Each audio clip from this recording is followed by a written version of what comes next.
Are you losing your ability to get down to the floor and back up again with ease? If so, save this routine and repeat it 2 to 3 times a week.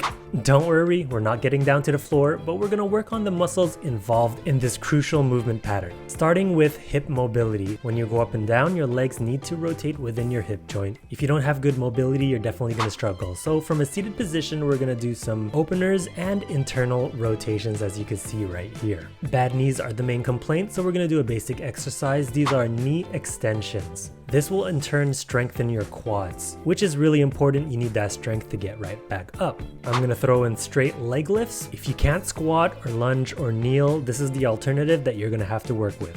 It's gentle and it puts less pressure on the knees. Now, of course, we want to continue with that knee joint and also awaken those hamstring muscles. Very simple, do some leg curls from the standing position. Now, if we're talking about maintenance, this is the move that you want to keep for the rest of your life. It does translate to getting down and up from the floor because it's a full lower body strengthening exercise. Now, of course, we got to maintain that kneeling ability, aka lunges. If you can't go all the way down, reduce the range of motion, and if you can't do this at all, stick with the exercises I showed earlier for now.